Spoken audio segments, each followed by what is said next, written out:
Ladies and gentlemen, are you ready? Shit's about to hit the fan. Welcome to Unsanctioned Thursdays on Wrestling with Freddie. What's up, everybody? Welcome to the Sunday. Sunday is when pay-per-views used to be. Back in the good old days. Now they just throw them on whenever they want. It's Thursday. It's Unsanctioned Thursdays. Our next podcast is Sanctioned Sundays, which is a very uptight, just really kind of know-it-all podcast. You don't want to tune into it. I just want to do 2, not 3. So let's start the show. It's the Bash at Berlin this Saturday, all the way in Germany, the first pay-per-view ever there. They've got an Austrian champion. We'll see how meaningful that is to the people of Germany. I think it will be. I think he'll get a lot of support, that being Gunther.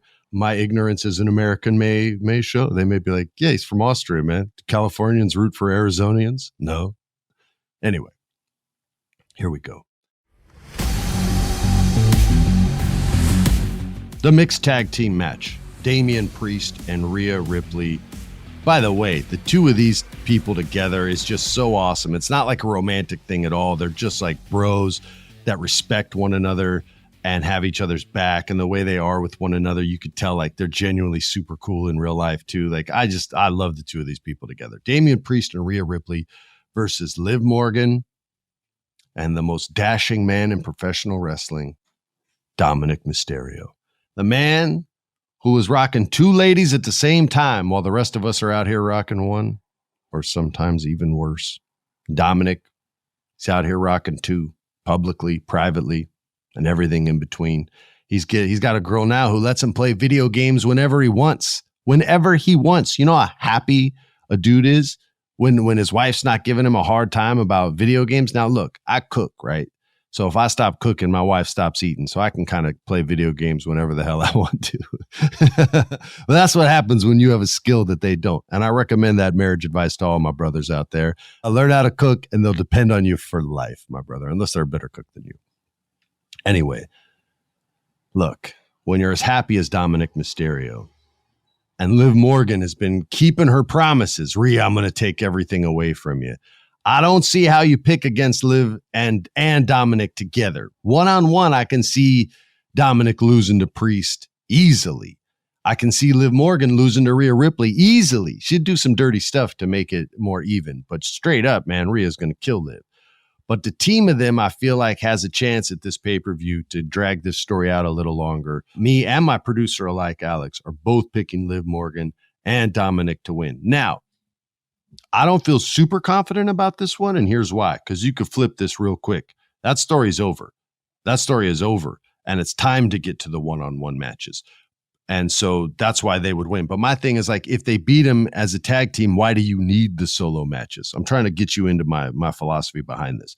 You need the solo matches. Those are the more important matches. So if they lose this one, they still have a reason to beef it out. One over the title and one over Dominic being a scumbag. Oh, that's Damian's side of the story. We all know Dominic has a big heart and it's just open to a lot of extra love.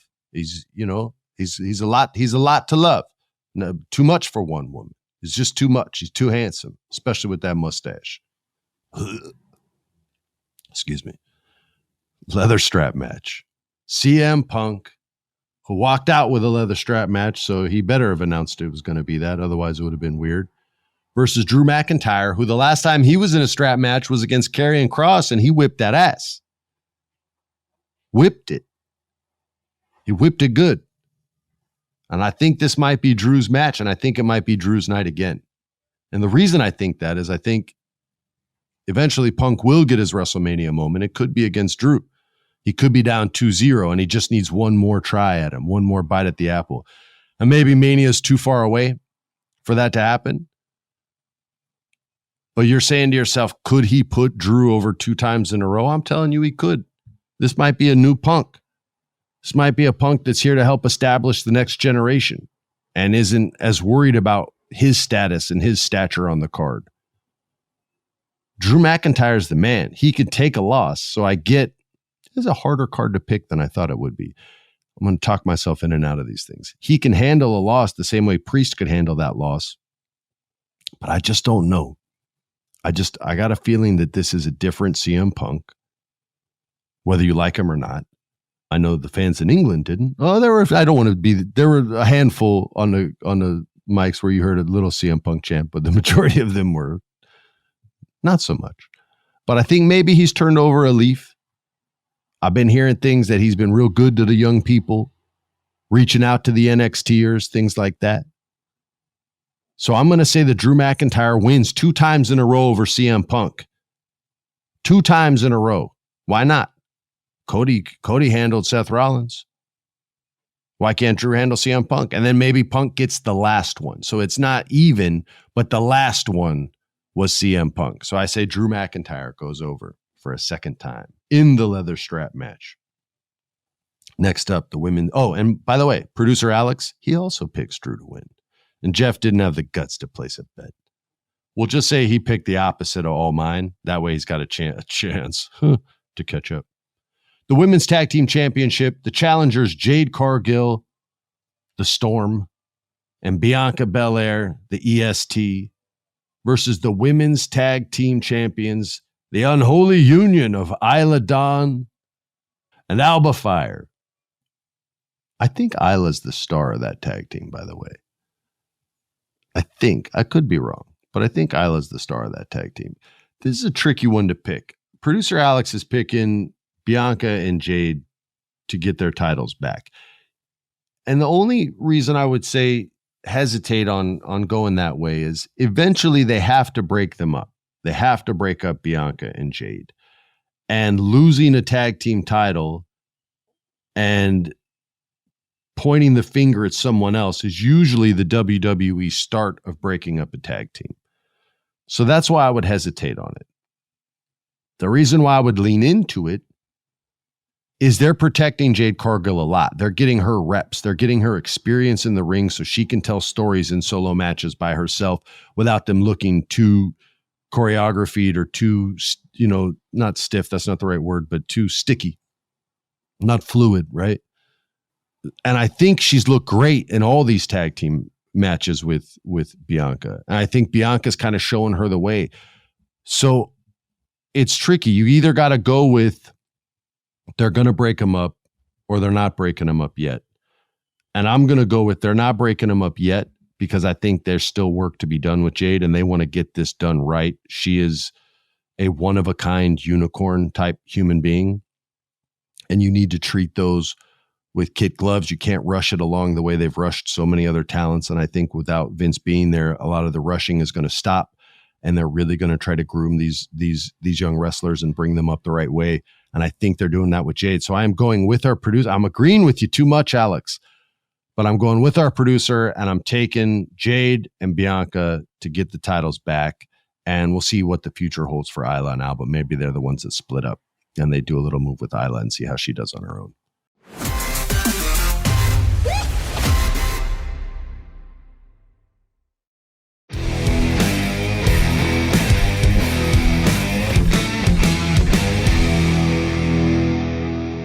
The World Heavyweight Championship match.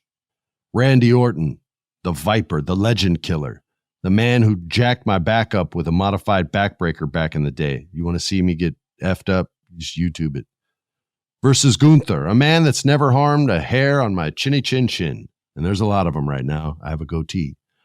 I've got no ill will towards Gunther, none whatsoever. I'm sure he's a fine, upstanding man. Whereas Randy Orton, you bastard.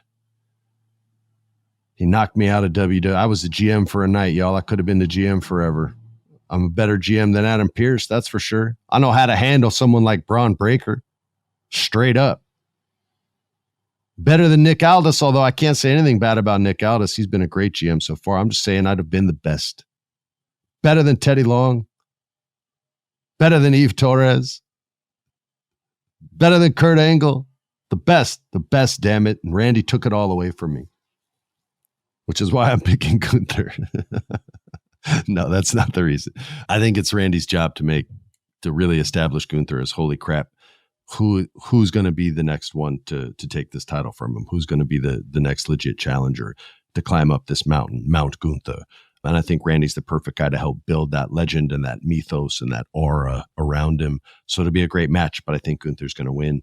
I'm sure Jeff would agree with me, but since he's not here, he has to disagree, and he's going with Randy Orton. Suck it.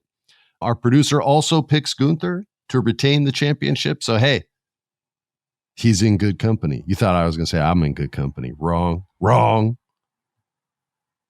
Sounded like Charlie Murphy. Wrong. He's a habitual line stepper. The undisputed WWE Championship, the easiest match on the card to call. I don't care what the odds are. You're not going to make much, so you might as well bet everything on it. Cody Rhodes versus the homie, Kevin Owens. Cody Rhodes' homie, that is. Although I met Kevin. He's a super nice guy. This is an easy one. Cody Rhodes segment ratings, they're all good. His merch is top selling. Like, everything's good.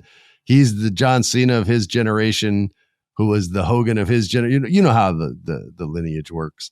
He's the face of the WWE. There's no reason for him to lose it. There's probably going to be interference from the bloodline anyway, so it protects everybody. It protects Kevin from just taking a straight up loss. But you know the match is going to be awesome. And Kevin Owens might be the coolest. I'm not saying he's the greatest. I'm not saying that. My favorite ever was Andre the Giant. But he might be the friggin' coolest. He's basically Ferris Bueller, if you think about it, because he can look into the camera if he wants to. He breaks the rules of wrestling all the time and tells you exactly what's going to happen when we all know what's going to happen already, because we watch so much professional wrestling and we know how these stories are going to unfold. And he's always like, no, screw everything you were about to say. I know where this is going. I'm just going to punch you right in the face. Like, he gets to break these rules that no one else gets to break. And it makes him stand out so much. And he's great at it, which is why he gets to do it and other people don't, because they're not going to be as good at it as he is. But I just love that about him, that he can kind of like blow up a segment and be like, everything you just said is bullshit. I'm going to punch you in the face, and then we're going to have a match in an hour and a half. So deal with it. And then they do every single time. So yeah, so they're going to wrestle and Cody's going to win. Producer Alex picks Cody to win via DQ when the bloodline when the bloodline interferes with the match. Once again, we agree. That sucks. I hate it when there's so much agreement. I think we agreed on everything. Yeah, we did. Damn it. All right. Well, not the most dramatic episode. As far as, let's pick a match of the week. Let's try to predict the match that's going to steal the entire pay-per-view. Is it going to be the obvious ones, Randy and Gunther, or Cody versus Kevin? It'd be easy to pick one of those. Easy as pie. The leather strap match, the gimmick kind of makes that an easy pick too. There's a lot of options here. I think I love a good mixed tag match, man. I love a good mixed tag match. I used to love Santino and Beth Phoenix I was going to say kicking ass on everybody, but he would get his ass kicked and she'd come in and save the day. But I like mixed tag.